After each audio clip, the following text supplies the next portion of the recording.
So today we are truly fortunate to have Professor Arnold Barnett as our Jones Seminar speaker. Professor Barnett is George Eastman Professor of Management Science and Professor of Statistics at MIT Sloan School of Management. He holds a BA in Physics from Columbia and a PhD in Mathematics from MIT. His research specialty is applied statistical analysis, generally focused on problems of health and safety. Aviation safety is among his primary areas of application. He has received the President's Citation from the Flight Safety Foundation for, quote, truly outstanding contributions on behalf of safety, unquote. He has also worked with crime data, and his analysis of homicide risk was presented to President Ford at the White House. He has received the President's Award for, quote, outstanding contributions to the betterment of society, unquote, from the Institute of Operations Research and the Management Sciences, or INFORMS, and the Blackett Leadership from the Operational Research Society of the United Kingdom. He's also a very popular instructor. He has been honored 15 times for the Outstanding Teaching Award at MIT. So we are really very happy to have him here as our speaker today. Please join me in welcoming him here.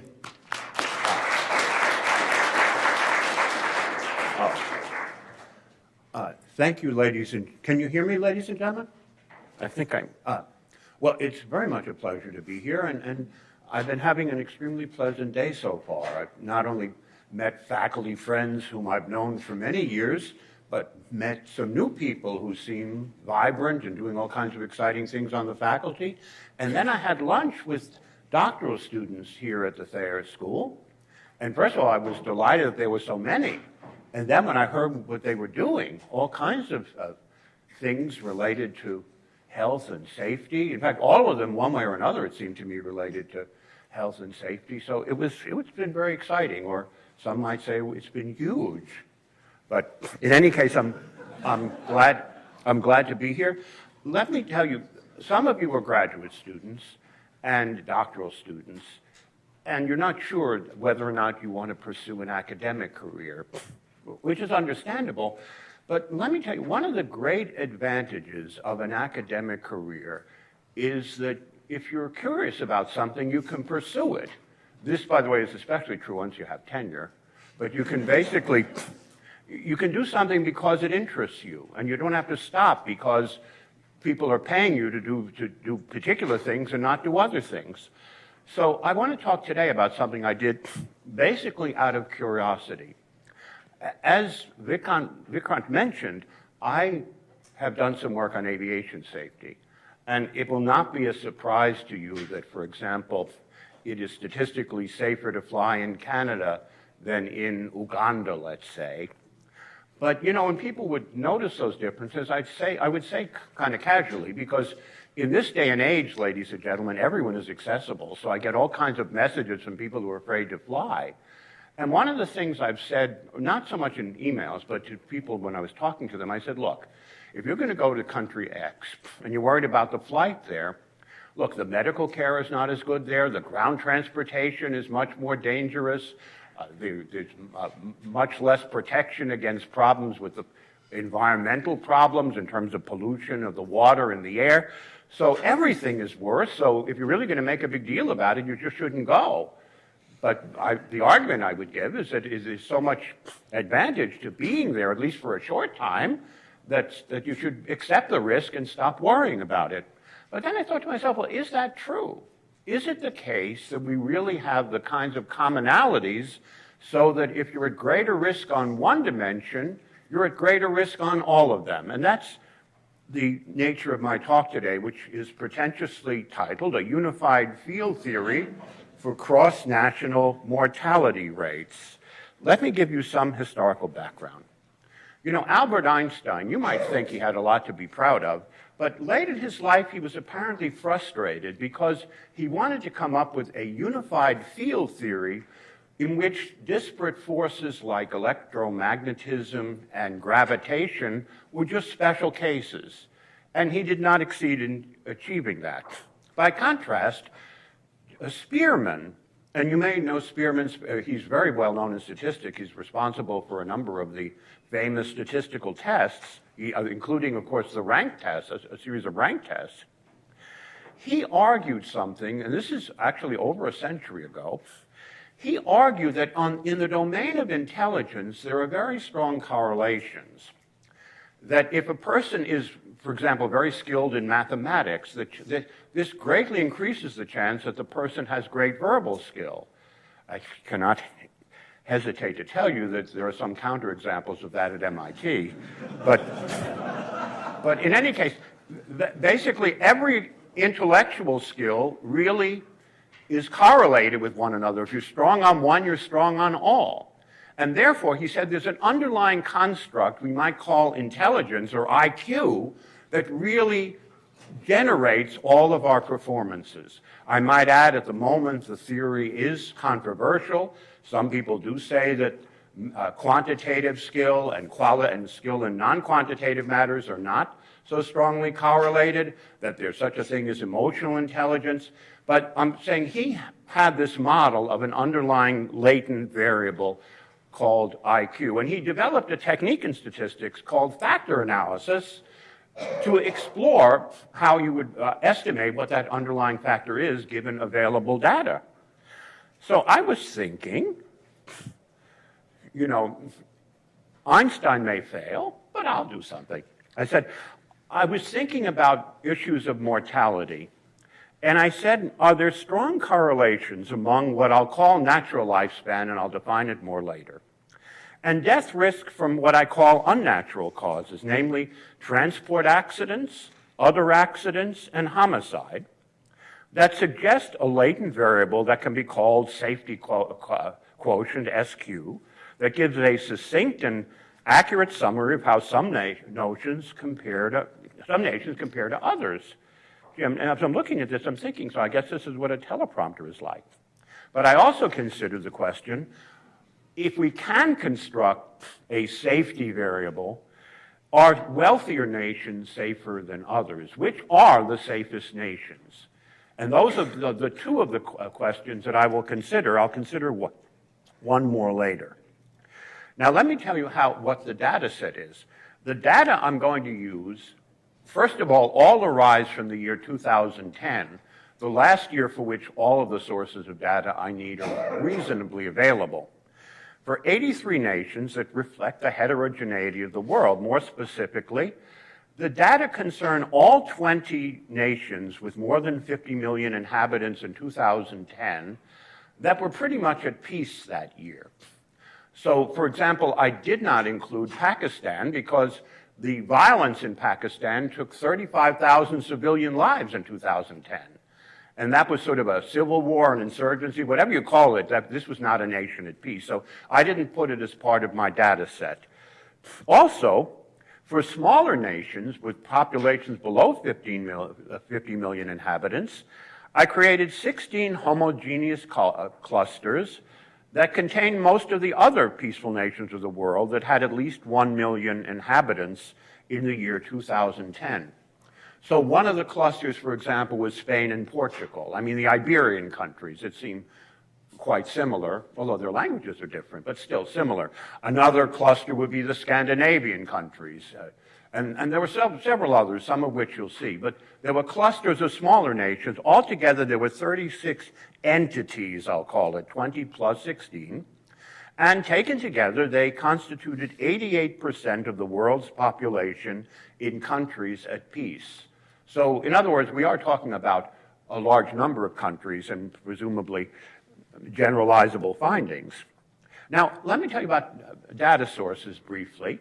It turns out there was a wonderful study called the International Burden of Disease Study. And it talked about various things about different diseases, but also it has mortality statistics, as I'll show you, of various kinds from most of the nations in the world.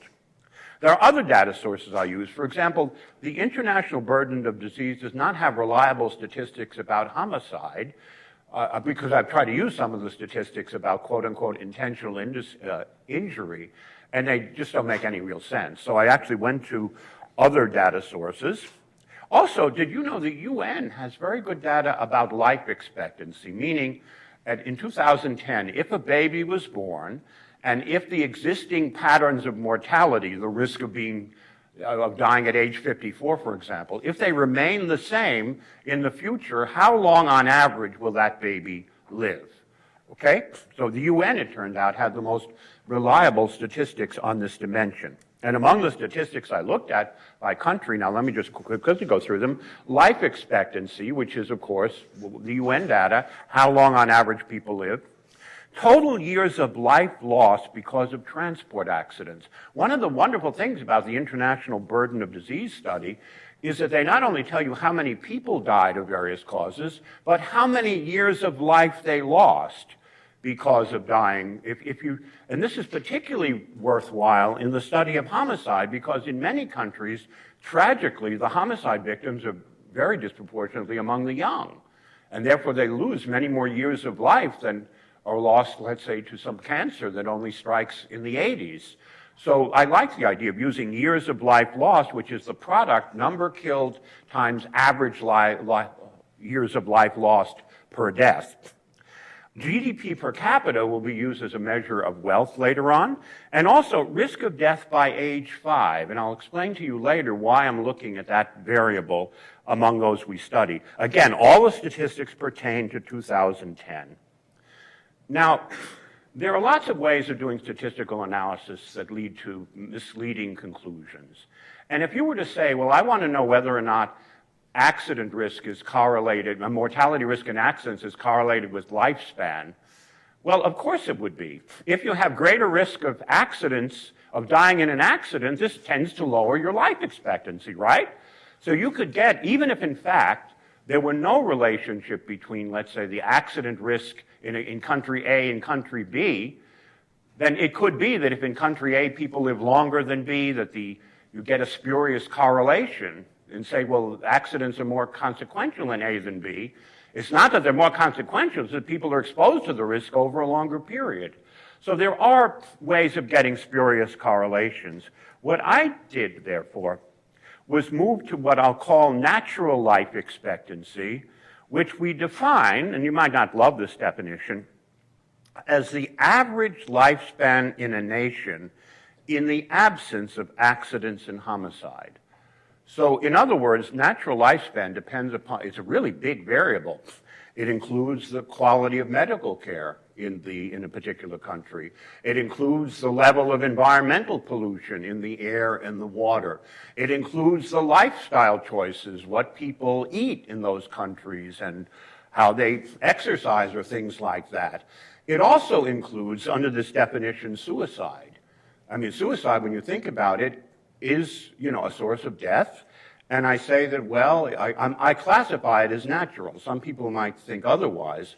But the point is, it is not imposed upon you from the outside, namely, you're killed in an accident or you're killed in a homicide. You wind up killing yourself. So that was one of the variables I wanted to use for how long in a given country people would live in the absence of accidents and homicide.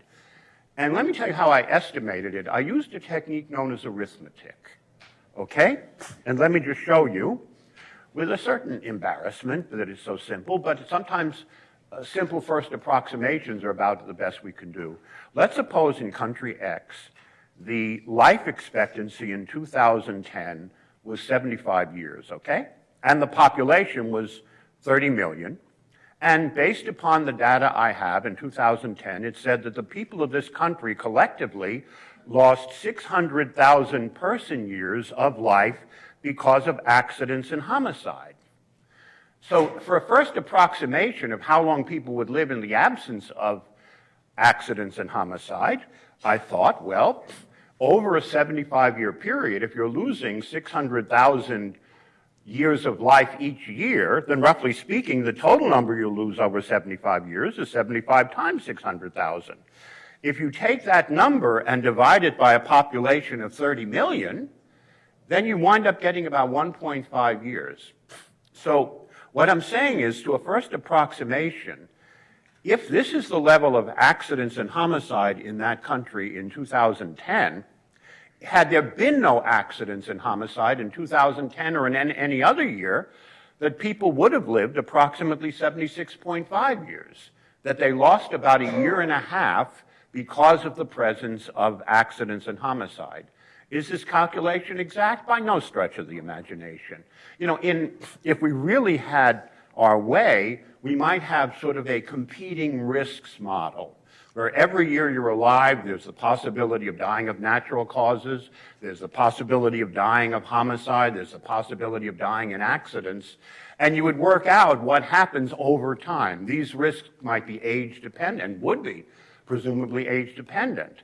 And that's the way you would really try to incorporate those phenomena into a model. The problem is we simply do not have any of the data at the level of individual nations that could possibly calibrate a model like that. And I thought, you know, 1.5 years here, this is not an exact figure, but when I say 1.5, I'm not saying it's 1.5 as opposed to 1.4 or 1.6, but it is 1.5 as opposed to 15. I mean, so I think this captures the spirit of it.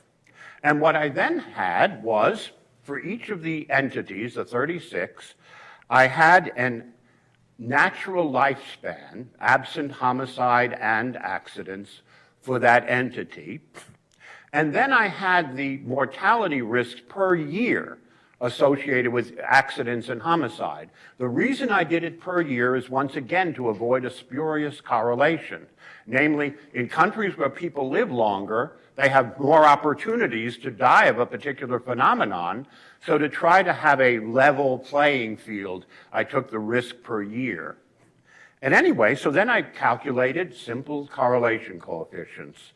You know, a correlation coefficient, I don't mean to condescend, I'm sure you know what they are generally, but you know, they go from -1 to 1, -1 reflecting perfect negative correlation, +1 perfect positive, 0 reflecting the absence of correlation.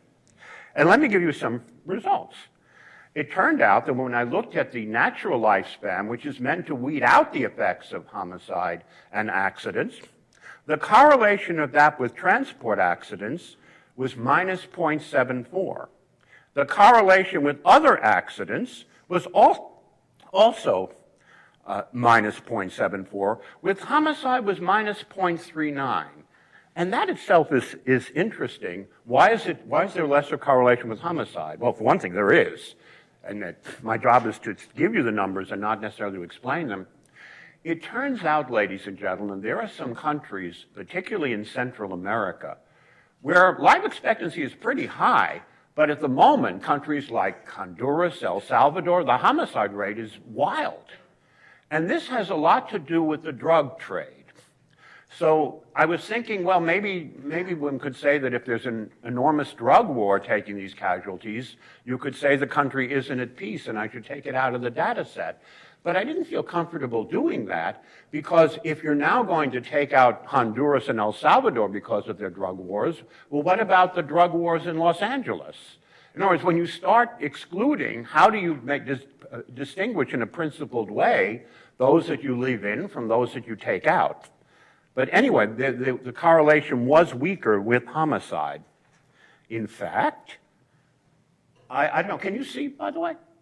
I'm obviously happy to send people any of the transparencies that you want, but it isn't as bright as I would like it to be. I see a beautiful green over here, and you see sort of a drab green.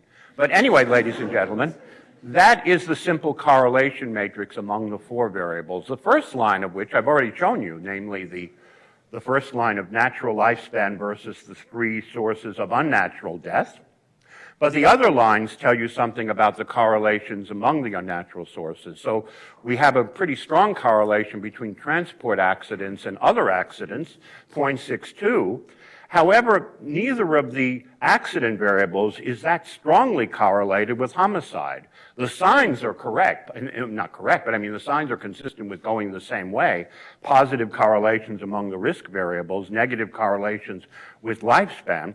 But again, the correlation with homicide is comparatively weak. You know, when you see a result like this, and I'll talk about it a little bit later on, is you might say, well, isn't it kind of obvious? I mean, that the countries that are, you know, where people live longer also will have lesser risk of transport injuries, transport deaths, and other kinds of deaths. I think we have to make a distinction. as I will say in a later slide. To say that something is unsurprising is not to say that it is obvious. You could argue in advance that in a country, for example, where a third world country, there's an awful lot less transportation per capita than in a country like the United States. You know, people travel much less per year typically in those countries. And you might think for that reason alone, the transport risk would be lower because there's so much less of the activity. These statistics are not normalized by levels of activity. They're simply normalized by population. Similarly, you might think that industrial accidents, which are obviously a component of other accidents, will be particularly common in the most industrialized countries. They have more opportunities for accidents. But that doesn't happen. These negative correlations imply that these countries with lesser life expectancies, and we'll talk more about them, also, even though they'd have less transportation, less industry, they have a higher level of mortality risk associated with those two things. Okay, so I think, as I said, I'm not shocked at these findings, and I don't think you are, but I would not have known in advance that we were going to get these. And had we wound up getting positive correlations between industrialization and, let's say, the level of industrial accidents, that would have looked obvious also. So we have to be careful, in other words, distinguishing what we see from what was obvious from the very beginning. By the way, you might say, why do you have this fixation on transport accidents? Ladies and gentlemen, do you know transport accidents take more lives than all other accidents combined? Well, think about it. Here in the United States, we have about 37,000 deaths per year in transport accidents. What about industrial accidents? Well, we hear about them from time to time. You know, 29 people are killed in a coal mine disaster in the Appalachians, etc. But they really take far fewer lives if you think about it. That's why they get such attention. The very fact that these accidents are rare means when they occur at the chemical plant, etc., they get a great deal of attention. But if you add up all of the sources, even just being under a ladder that falls on you, it adds up to less than transportation accidents. So that's one of the reasons I had that category. And it was very fortunate that the Global Burden of Disease study actually covered transport accidents separately. So we have these correlations. So now you might say, all right, we have correlations. They're not perfect, although they are, by the way, about the level of the kinds of correlations that Spearman had. So I thought, well, why don't I play like Spearman and use factor analysis, his technique, to try to find the latent variable personal safety that supposedly underlies the observed correlations. Now, to do that, first of all, let me tell you a little bit about factor analysis. After all said and done, it is a mathematical model. It is, in fact, a doubly linear model. Now, I can't look at this equation without getting sick. The first is the underlying factor F is a linear combination of natural lifespan, transport risk, mortality risk, other accidents, mortality risk, homicide. Those things over there, they look to me like pretzels on the side. Those are meant to be betas, okay? You know, in this new version of Word 2011 and whatnot, this is what they thought a beta should look like. And I must say that, you know, when I look at it, at first it looks like an 8, then I guess it's sort of like a Rorschach blot. We can all have different interpretations of it. But the last interpretation is that it's a beta. Well, it is a beta. But so you come up with this linear combination, ladies and gentlemen, and then once you have it, for every one of the individual variables, it's simply proportional to the underlying factor. In other words, once you have F, you have everything else down to the level of a proportionality constant. And there are methods of calibrating these models and estimating the various parameters. Without going into details, I can tell you that the best one-factor summary, and I've been talking about single-factor analysis, namely SQ sort of, explain, quote-unquote, 71% of the variance across entities. Roughly speaking, this is like saying you did a regression and you got an R squared of 0.71. In other words, it's not utterly spectacular. If I got a 0.996, then of course we'd be saying more holy cow. But the data, but 71% was about 3/4 of the difference is explained by this underlying factor. Okay? Now that I had the underlying factor, and it's a formula, it's a linear combination with various slopes, you can then compute the SQ for each of the 36 entities. And I'm going to present them now, but I thought I would go a little bit further in the analogy with what Spearman did. Do you know about IQ scores? IQ scores are presented, ladies and gentlemen, on a bell curve. Did you know that?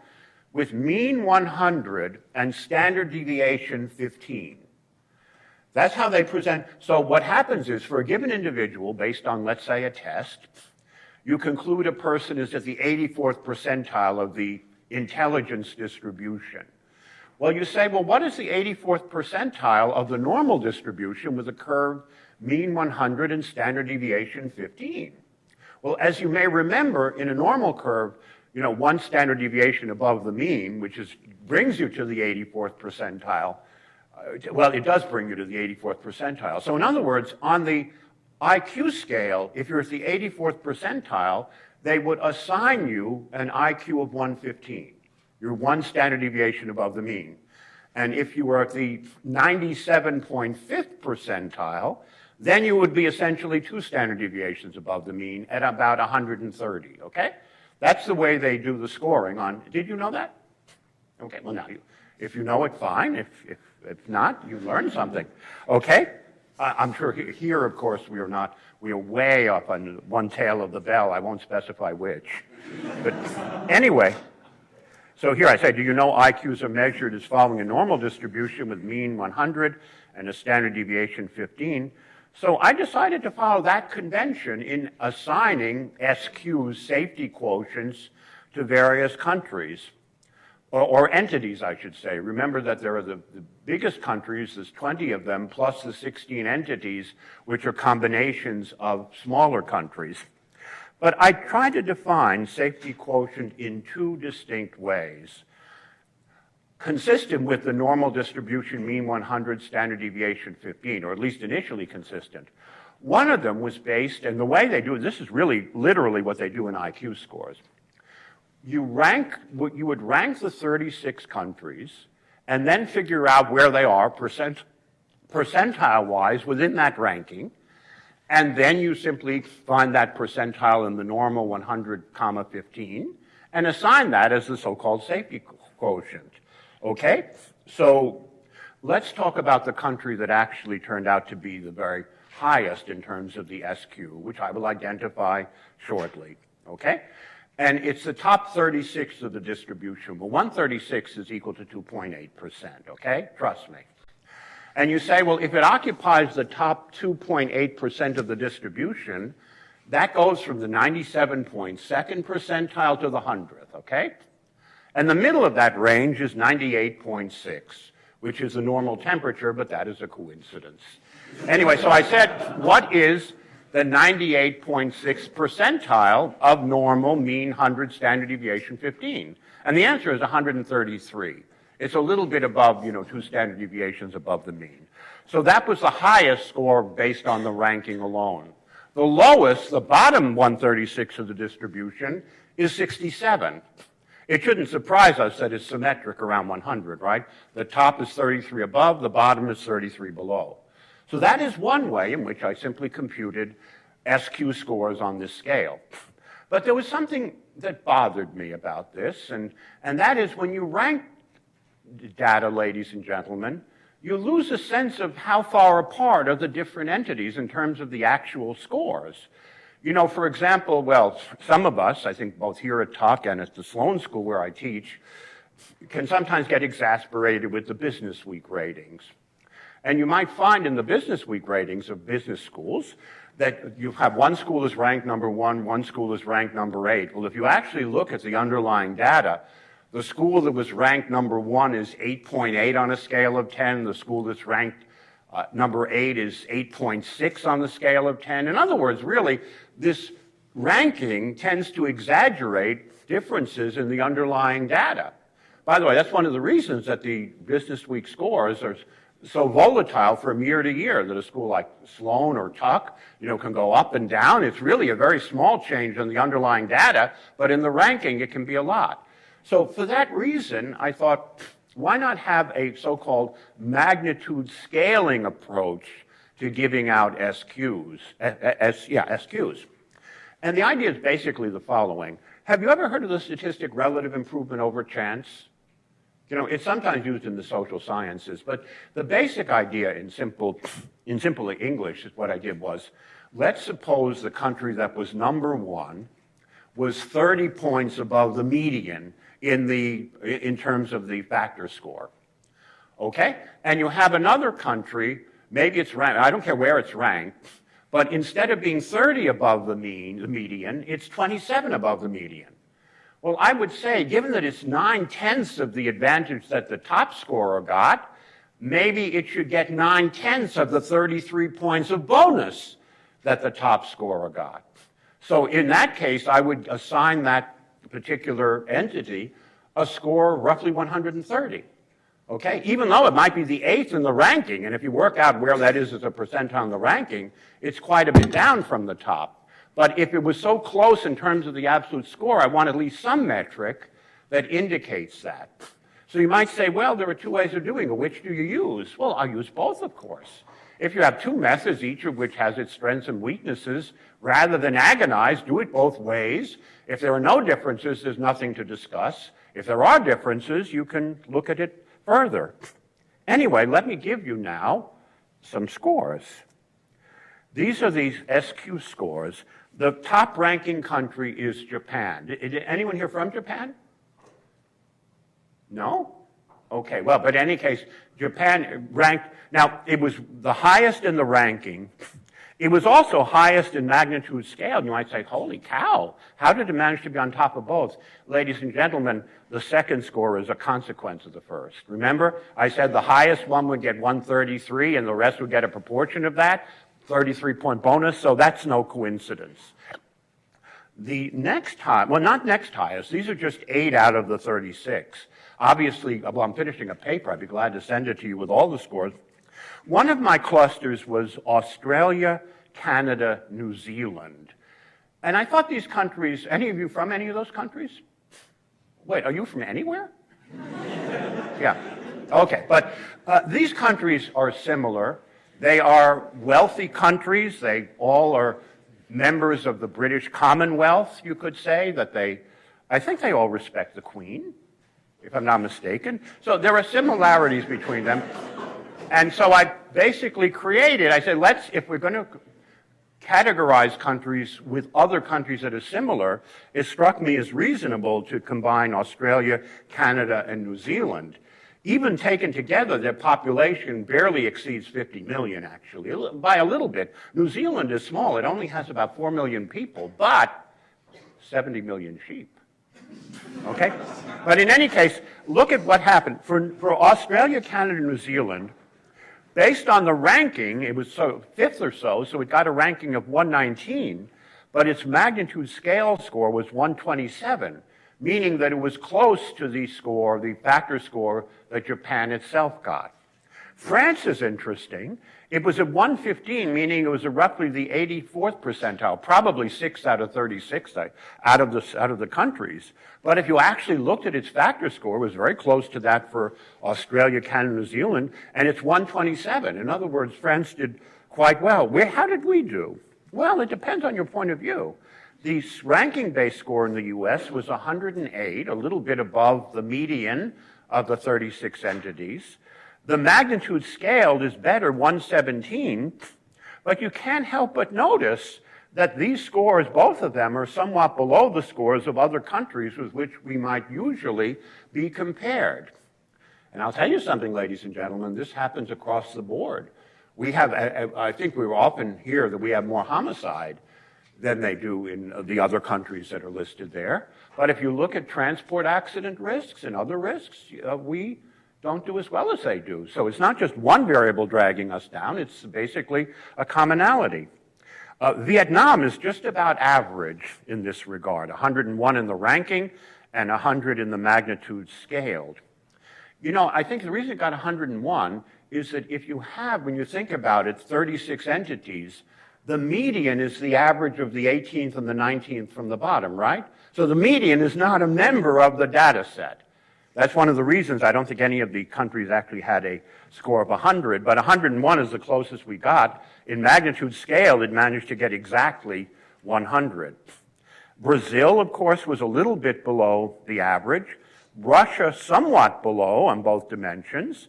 Nigeria, ladies and gentlemen, was the country that emerged the worst, with 67 on both dimensions. As I said, the second number is a consequence of the first, but nonetheless, this is what happened. But let me give you some numbers that give you a feel for the kinds of patterns I was seeing. Oh, wait. Before I do that, I will give you some numbers in a moment. But, ladies and gentlemen, all of this talk I've been giving you is about correlations. And as you know, correlations talk about whether things move the same way in a data set, but doesn't talk about the magnitude of these moves. You know, if you think, if y equals 5 million x, the correlation coefficient of y and x equals 1. If y equals x over 1 trillion, the correlation coefficient of y and x is also 1. So correlation coefficients tell us things move the same way, but how fast do they move the same way? And I decided, you know, just as an approximation, in the first order approximate style of this exercise, I did some linear regressions, okay? As I say, correlations concern direction and not magnitude. Now, here is the simple linear relationship. I took the natural lifespan for a given country. Well, LUN is the loss of lifespan for unnatural reasons, namely homicide and accidents. And I basically had a linear regression. You'll notice there is no beta here. You know, disgusted with the betas that had infiltrated the earlier slides, I used what is known as a B. Okay, a small b for the slope in this relationship. And again, I mean, you know, it's a regression. Were the points exactly on a straight line? Of course not. But still, it was a pretty good pattern. I mean, you got a statistically significant result according to the various methods associated with regression. The R squared was, again, about 0.7. You know, again, not the kind of thing you would suddenly write home from Hanover to say, Mom, I just got a 0.7, but it's still respectable. But let me give you a first-order approximation, ladies and gentlemen, arising from the regression analysis. And that is, for every year of increase in natural lifespan, as you go from one country to another, there's a bonus. An increase of about 27 days in net life expectancy because of the lesser truncation tied to accidents or homicide. What I mean is, if you would normally, absent accidents or homicide, live, let's say, 10 years longer in one country than another, in actuality, the gain is not 10 years, it's actually something like 11. Because, remember, the actual life expectancy is the natural life minus the consequences of accidents or homicide. If those consequences diminish and the life expectancy is going up, then your gain is even greater than the increase in life expectancy. You gain more from life expectancy and you lose less. So that is roughly the rule of thumb, 27 days per year. So we're talking 8% or so, which you can debate whether that's big or small. Let me, though, however, to give you a feel for what the numbers are like, I'm going to consider the two most extreme cases, Japan and Nigeria. First of all, in Japan, the natural lifespan, you see, was 83.6 years. That's how long people would live if there were no accidents or homicide in Japan. In Nigeria, the number, by contrast, is 54.6. But let's look at the reduction in natural lifespan because of the unnatural causes. In terms of transport accidents, you lose 4/5 of a day per year in Japan, 10.8 in Nigeria.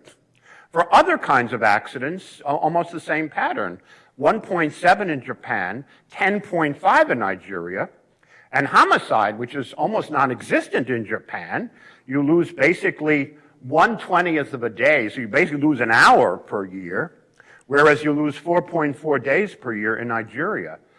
The net consequence, ladies and gentlemen, is when you work out actual life expectancy, natural life minus all of the other things, is that the Japanese people live, the life expectancy is above 83. That all of these factors over here contribute to reducing natural lifespan by a few months. In Nigeria, if you go to a table on life expectancy, in Nigeria, you're going to get 51 years. The life expectancy is not 54.6, it's 54.6 minus the over 3 years because of these consequences. Okay? So this is what I mean when I say that if you look at the various issues related to safety and mortality, they really do tend, I mean, obviously I'm using an extreme example, but this illustrates the general tendency in the data. Okay? I want to talk now about two further issues, okay? First of them is, now I could say to you, look, my job is simply to report the patterns, not to interpret them. And you can interpret them any way you want and speculate and hypothesize, and I could stop and say my purpose is descriptive. But on the other hand, it's impossible not to wonder, well, can you tell us something about the countries that emerge as safest? And in particular, the instinct is to think that wealthier countries might be safer because there might, among other things, be greater resources that you can use toward improving safety in various ways. So at least I thought one should look into this relationship. And I looked at GDP per capita as a measure of national wealth. Again, is it a perfect measure? No, but it's a measure, okay, that I think can be defended.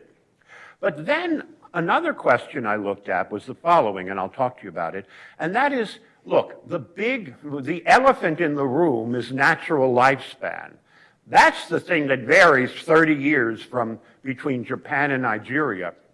And instead of talking about that blob, natural lifespan versus unnatural, can we do anything to break down natural lifespan into a series of variables that are comparable in size to, let's say, accident risk, so that we can see whether the pattern we're describing really prevails across the board? So I want to talk a little bit about some findings. First of all, I don't want to create any false suspense. There is a clear and monotonic relationship between GDP per capita and the determinants of longevity. Citizens are safer in wealthier countries. And I thought a simple way of depicting that is simply to give you some statistics, okay? And that is, what I did was I took the 36 entities and broke them down into 4 quadrants, 9 entities in each quadrant. And I had the lowest quartile in terms of GDP per capita, second lowest, second highest, and highest. And you know the pattern, you know what, I guess the Nobel laureate Bob Dylan said, you don't need a weatherman to know which way the wind is blowing.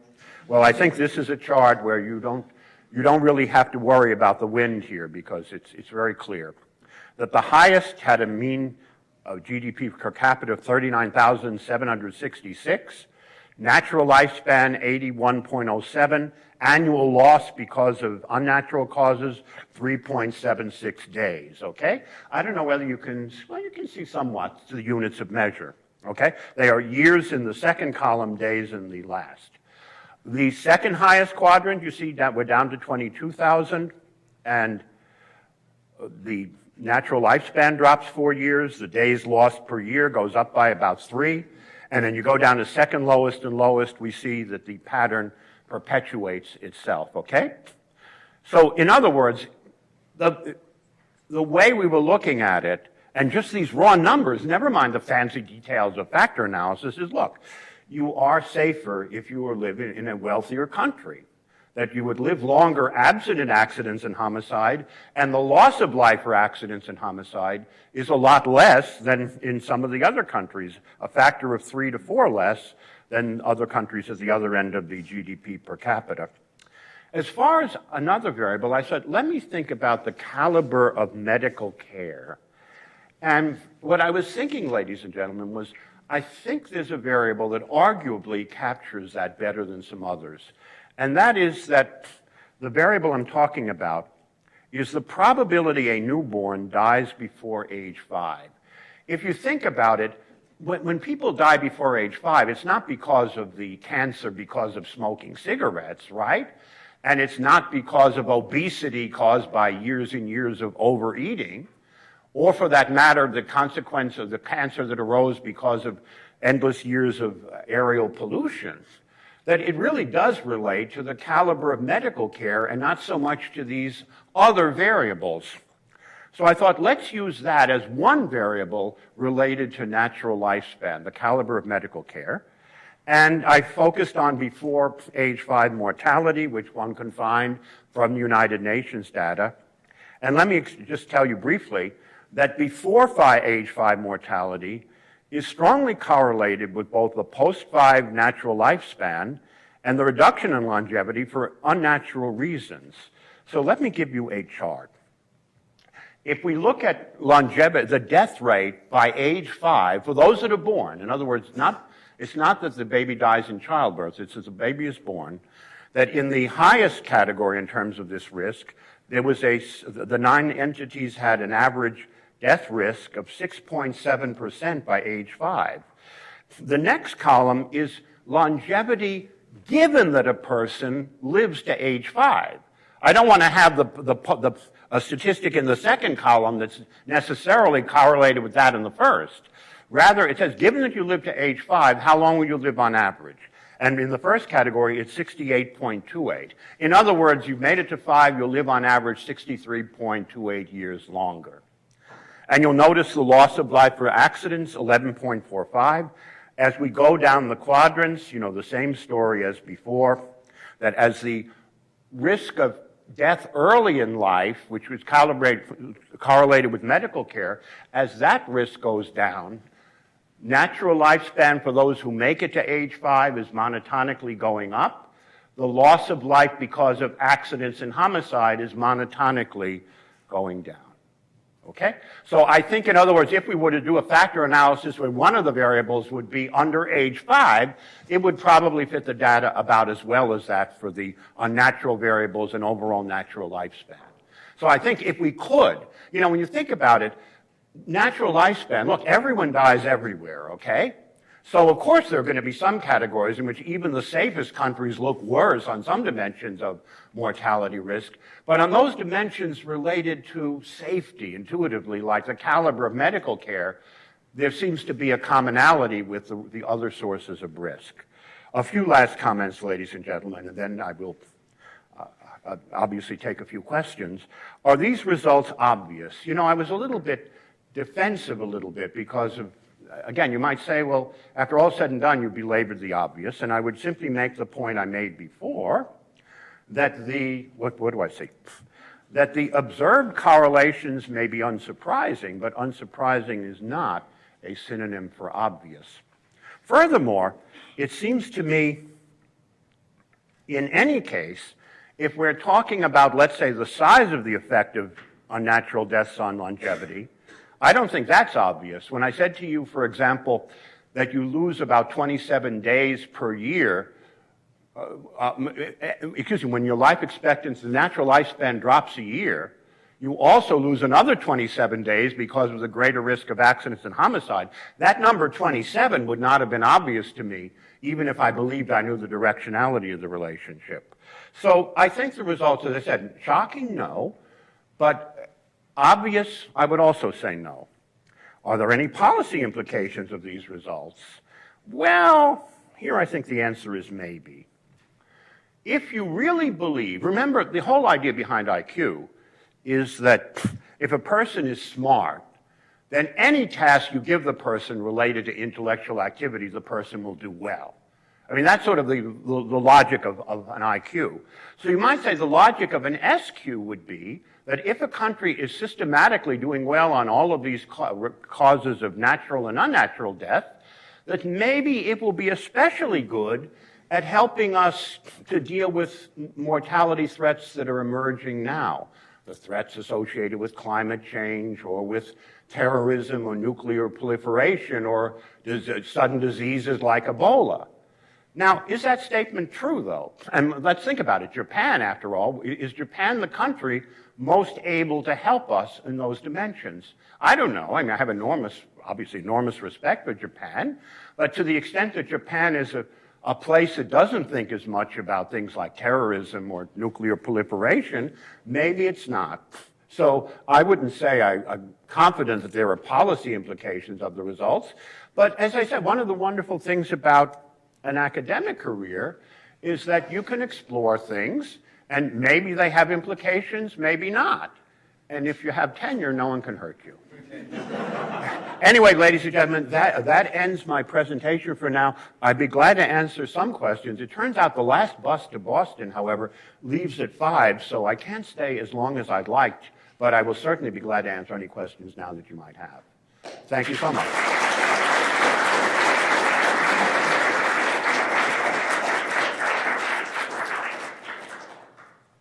Are there questions? Yes, sir. I'm curious where you put things like a drug overdose. Did that fall into an accident, or was that excluded in some way? That's an interesting question. I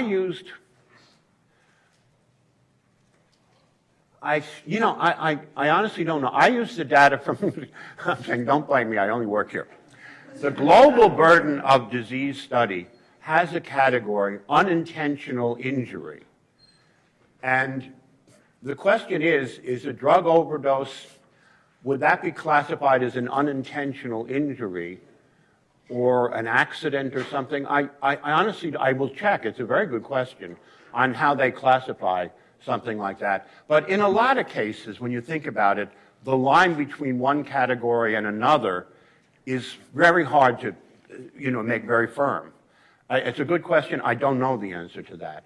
I think it does sound, if it is an act, you see, then there's always an issue. When is something an accident and when is something suicide? Some auto accidents are believed to be suicides. So I have a problem there because suicide is part of natural death and accidents are different. So I admit that's an issue. That's an interesting issue, and I can't give you a clear answer. Yes, sir. Okay, so can you think about something relationship between the lifespan and the economy? I think you talk about the wealthy countries seem to have a longer lifespan, and but your example like Japan or the North European, I think they have a serious aging problem. There are so many older people, and their economy fall behind compared to other countries. I mean, right? Even they're the wealthy country, they're a developed country. Yeah. But like Japan, their GDP growth fall behind. You're talking about immigration and things? No. I'm talking about even there are wealthy country. There are so many differences. And I mean, your top-ranked country, I think they have their something like they have an aging problem. And do you think the relationship between the economy and your lifespan should be much more complicated rather than GDP? I'm not sure. I'm sorry. I'm not sure. I totally understand what you're asking, but I can certainly imagine that if we think about these relationships, as you say, it can get more complicated. But we have to look at the facts. For example, Japan is, for example, a very homogeneous country. It is literally an island or a subgroup of islands. But the second, remember, I told you, was Canada, Australia, New Zealand. Now, Canada is one of the most multicultural countries in the world. In fact, in the city of Toronto, 55% of the people were born outside of Canada. So, in other words, as we start looking at differences across countries, we have to look and see how the numbers are changing or not changing to decide what might be the explanation for the patterns. But I'd be glad to talk to you electronically more about this. Because I want to make sure I understand the point you're making, but I'd be glad to talk to you more about it. Any other? Yes, sir. I'd be curious to know which countries appear as outliers when you plot GDP against lifespan. I would expect the U.S. to be one, but there may be some others. Well, the U.S. You're certainly, well, actually, in terms of GDP per capita, we're not actually the highest in the world, it turns out. If you look at us compared, let's say, to Scandinavia, some of the countries, I think, have pulled a little bit ahead of us there. But yeah, I think it is a bit of an outlier in that on that one, you know, if we look at us alone, you might think we would be among the safest country in the world, and we're not. But we are above average, though. So, I mean, the patterns, it's not an extraordinary deviation from the pattern, but I agree with you, it's a bit of a deviation. Was there a poor country that's doing quite surprisingly well? Of course, there's lots of other countries, so maybe I can't.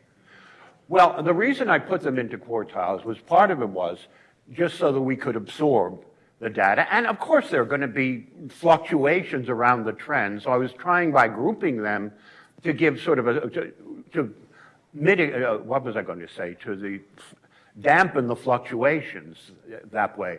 But there are fluctuations. I don't think, if I recall correctly, there are no poor countries that do, you know, especially well on that. But I'd be glad when if you send me an email, I'd be glad to send you a copy of the paper so you can look at every single country's data. And you may find, you know, that some of these outliers might really seem to be substantial outliers. I don't think so, offhand.